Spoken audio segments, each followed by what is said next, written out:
So welcome students, welcome once again to the web classes. In the previous lecture we understood about the explanation, right? Today we are going to have question and answers for the same, the supplementary number 1, the third level.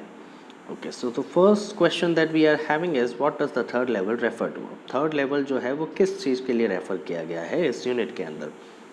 Third level refers to an additional floor at the Grand Central Station which originally only had 2 levels.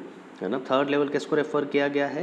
Grand central station जो New York में आया हुआ है, वहाँ पर 2 basement level का station है वो, लेकिन फिर भी वहाँ पर उसके बियॉन्ड एक और लेवल है, एक एडिशनल फ्लोर है, ऐसा नरेटर का मानना है, राइट। और इसी वजह से उसे उस एडिशनल फ्लोर को जो है थर्ड लेवल कहा गया है।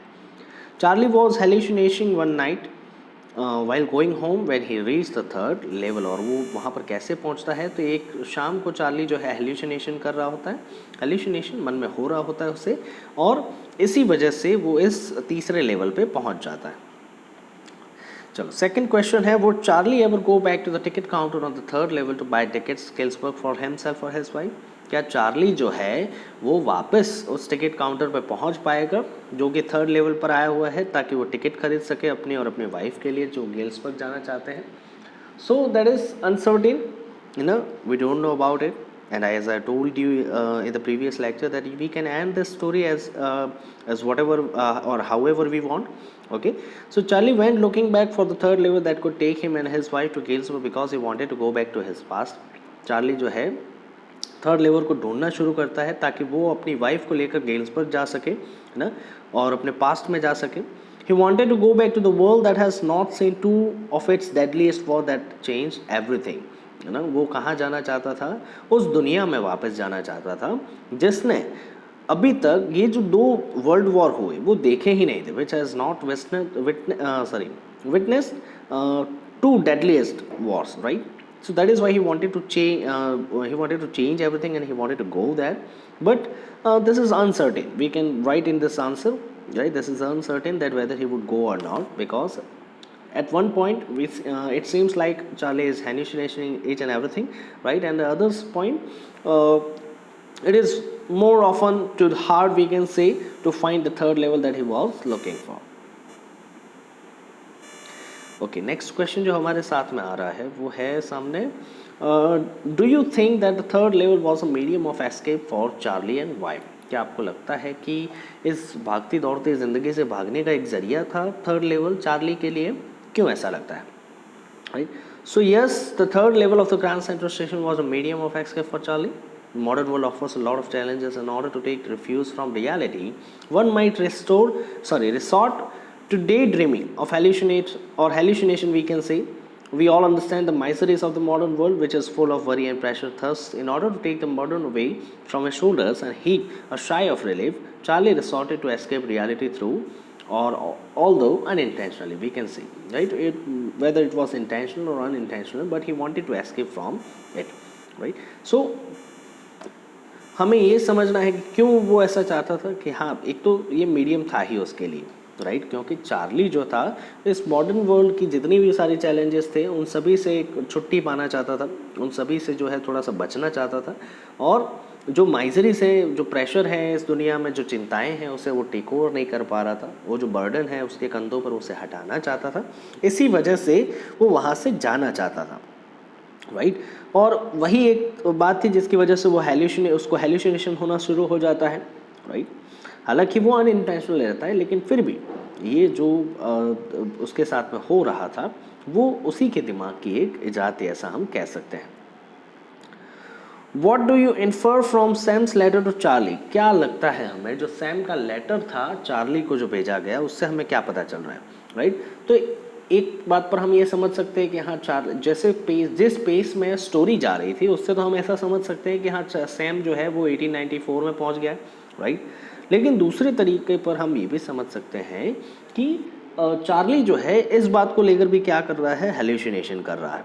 तो वे Charlie discover Sam's letter was rather peculiar ना, it was one of those first day covers people use to mail to themselves back in time with a blank page inside, है ना, कि वो एक फर्स्ट डे कवर था, हालांकि थोड़ा सा डिफरेंट था, लेकिन फर्स्ट डे कवर था जिसको लोग पहले भेजा करते थे, जिसमें क्या होता था, हमेशा ब्लैंक पेज होता था. So to begin with the cover had a letter in it and not a blank page in it. हालांकि वो कवर जो था उस टाइम पे ब्लैंक नहीं था जब वो चार्ली को मिलता है, जब वो अपने ग्रैंडफादर का जो कलेक्शन चेक करता है. Secondly, the letter dates back to 18 July 1894 when Sam, the writer of the letter, didn't exist because both Sam and Charlie exist in the present time. हालांकि जो डेट वहाँ पर डाली गई थी वो थी 18 जुलाई 1894 और उस दुनिया में सैम तो एग्जिस्ट भी नहीं कर रहा था और ना ही चार्ली एग्जिस्ट कर रहा था. क्यों? क्योंकि सैम और चार्ली जो है वो इस ज़माने के 1990 के आसपास के, तो 100 साल पीछे तो जा नहीं सकते. उस ज़माने में जाएंगे तो भी वो तो बच्चे होने चाहिए ना, राइट? तो वो अचानक से बड़े कैसे हो सकते हैं वहाँ पर. Thus it sound to conclude that it was just a product of Charlie's imagination. तो हम सिर्फ जो है ऐसा समझ सकते हैं कि ये क्या था, सिर्फ एक चार्ली का इमेजिनेशन था, है ना, एक हेलुसिनेशन था जो उसे हो रहा था. तीसरा जो क्वेश्चन हमारे सामने आ रहा है, the modern world is full of insecurity, fear, war, worry, stress. What are the ways in which we attempt to overcome them. ये जो दुनिया है आज की वो काफ़ी जो है कहा जा सकता है कि भाई इनसिक्योरिटी, डर, लड़ाइयाँ, चिंताएं, इन सब से भरी हुई है, राइट? तो हम इससे कैसे जो है ओवरकम, कैसे इनसे जो है दूर भाग सकते हैं. तो one can not count on fingers the negative aspects of the modern life has to offer, है ना, कि इस दुनिया में कितनी नेगेटिविटी है ये तो हम उंगलियों पर भी नहीं गिन सकते. There is stress, pressure, fear, insecurity, worry. In order to relieve yourself to all these miseries, one can indulge in creative activities from time to time. अगर इन सब से हमें दूर रहना है या फिर इन सब से हमें लड़ना है तो हम टाइम टू टाइम जो है हर समय जो है क्या कर सकते हैं, कुछ क्रिएटिव एक्टिविटी कर सकते हैं जिससे हम उनको हमारे दिमाग से जो है वाइप आउट कर सकें. Making time for yourself and what you love without worrying about a productive outcome is a crucial thing. Many people tend to ignore the hustle and bustle of daily lives. है ना, कि हम क्या कर सकते हैं, अपने लिए समय निकाल सकते हैं, जो हमें पसंद है वो हम कर सकते हैं बिना किसी टेंशन के. हो सकता है उस वजह से हम जो है इस चीज़ से बाहर आ सकें, क्योंकि आजकल के लोग जो हैं जनरली क्या करते हैं, इग्नोर करते हैं. जो डेली लाइफ्स की जो तकलीफ़ें हैं उसको इग्नोर करना पसंद करते हैं, जबकि हम इन्हें इग्नोर ना करें बल्कि इनसे एक बार जो है फाइट करें, इनसे जो है हमें इनको जो है हमारी ज़िंदगी का हिस्सा बना लें, तो हो सकता है हम जो है शांति से इस दुनिया में जी सकेंगे. दूसरा क्या तरीका है, one can read a good book or even meditate. Long walks in the lap of nature are not to be underestimate because nature has its own healing power, है ना. कोई व्यक्ति जो है किताबें पढ़ सकता है या फिर मेडिटेशन कर सकता है, या फिर वो भी ना पसंद हो तो हम जो है कुदरत के बीच जा सकते हैं, ग्रीनरी जगह पर जा सकते हैं जहाँ अगर कुदरत जो है उसमें भी एक अलग से हीलिंग पावर है, राइट? तो हम उनके बीच में भी जा सकते हैं. Apart from this, a short weekend getaway, movie night with friends or even alone at home can be done in order to dissociate oneself from the routine ना. इसके अलावा भी छोटा सा एक वीकेंड ले सकते हैं, दोस्तों के साथ में रात को मूवी देख सकते हैं, या फिर घर पे अकेले बैठना भी जो है, अलोन आइसोलेशन भी जो है हमारे लिए कहा जा सकता है कि एक डिसोशिएशन हो सकता है इस तरीके के कामकाज से, है ना. दूसरा जो क्वेश्चन है, do you see an intersection of time and space in the story. क्या हमें टाइम और स्पेस का यहाँ पर जो है मेलजोल दिख रहा है स्टोरी के अंदर. So yes, we can see the intersection of time and space in the story. First intersection being the one between the first two levels of the Grand Central Station and the third level, which is based somewhere in 1890s, whereas the former exists in the present time, है ना. कि पहला जो में कहाँ दिखाई देता है इंटरसेक्शन, ग्रैंड सेंट्रल स्टेशन पे, जहाँ पर वो थर्ड लेवल पे पहुँच जाता है, और थर्ड लेवल ऊपर के दो लेवल 20th सेंचुरी के रहते हैं, और तीसरा जो लेवल रहता है वो कौन से सेंचुरी का रहता है, तो वो रहता है 19th सेंचुरी का, मतलब 1890s के टाइम का. Also, when Charlie went to buy tickets for Gilsborough, which existed in 1894, while he and his wife exists in the present time. हालांकि वहाँ पर जब वो जाता है तो टिकट्स भी खरीदने के लिए जाता है जो 1894 में, लेकिन उसकी वाइफ और वो कौन से ज़माने के हैं, 20th सेंचुरी के, 1990s के आसपास में. Not to ignore the old fashioned architecture of the third level in the contradiction to the modern interiors of the first two levels. अगर ऊपर के दो लेवल की बात की जाए तो मॉडर्न इंटीरियर था वहाँ पर, और जबकि तीसरा लेवल जो था वो काफ़ी ओल्ड फैशन का था. And last, the letter dated 18 July 1982. I am sorry, this is 1894. Okay, this is clearly wrong here, this is 1894. 1994।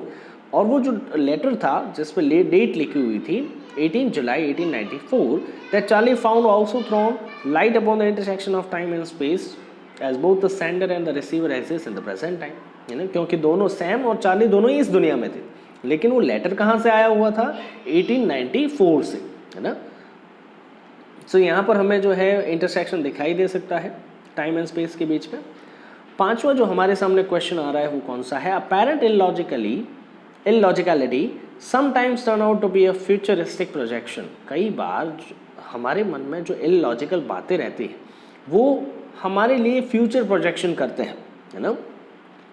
While a lot of the world's greatest inventions were made by people who were criticized for their ideas, audiences used to mock at them for being illogical, है ना। बहुत से ऐसे invention हैं जो initial level पर जब बनाए जा रहे थे तो लोग उनके बनाने वालों पर, जितने भी इन्वेंटर थे उन सब पर लोग बहुत हंसते थे, ऐसे आइडियाज़ पर लोग बहुत हंसते थे। जैसे अमेज़न है, अमेज़न जब एक छोटे से रूम में किया जा रहा था तब लोग बहुत हंसते थे कि ऑनलाइन लोग कौन प्रोडक्ट खरीदेगा, राइट। लेकिन आज अगर देखोगे तो आज जो है दुनिया का नंबर 1 जो है कहा जा सके वेबसाइट है अमेज़न, है ना।